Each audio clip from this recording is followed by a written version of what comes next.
just want to share with you something that I picked up from reading the book of Job. And as you're well aware, the book of Job is about a guy who went through very troubling times. The two things that I picked up is one is from Eliphaz and his friends, where they stood up and told Job that the reason why you're suffering is because you have sinned.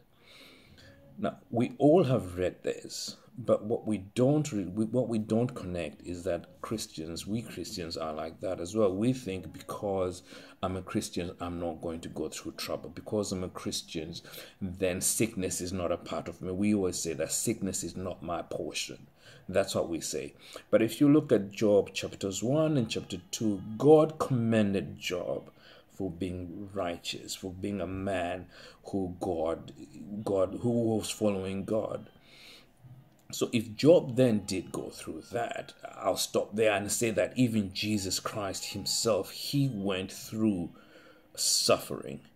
Then as Christians, as followers of Jesus, we should just buckle up and expect suffering. And suffering does not come because we've done something wrong. That's not what the Bible says. So that is not biblical. And because I'm a Christian does not mean I will not go through. We will go through troubles. That's one point that I picked up from the book of Job, is that as Christians we will go through troubles. And like what Eliphaz was saying, which is what most Christians' stance is. Number two is what Job himself had said.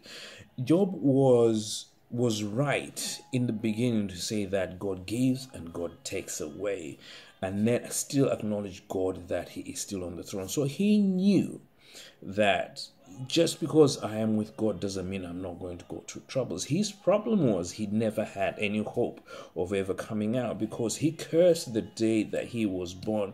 He lamented to God and said, why are you still keeping me? Why are you extending my life so that I can go through all this misery? He cried out to God and says, how I wish there was someone who could speak to me on my behalf to God. He didn't have any hope. And like us Christians, sometimes when we start going through troubles, when it seems like it's going a bit longer than we'd hoped to, even though we're praying, even though we're fasting, even though we're still, crying out to God on a daily basis, we start to lose hope. I just want to say this: don't lose hope. God has given us the ammunition, you and I, in this time that Job never had. One of them was Jesus Christ. Job didn't have Jesus to speak to God on his behalf. He didn't have Jesus to give him the hope that he knows that things are going to get better, because he was risen and he's seated at the right hand of the Father. Number two, Philippians 4, 6 and 7. Job never had that. So even in his trials, in his hard times, he never had peace. But you and I, God has given us his peace so that we can persevere in the troubles that we will come across.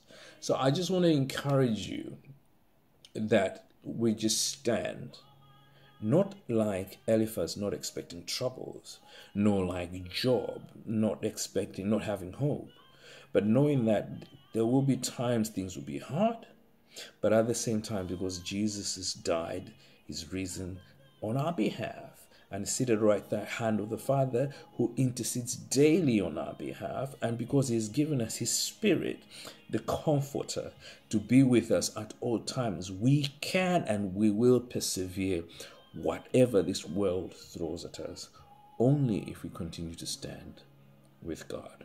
God bless you. Thank you.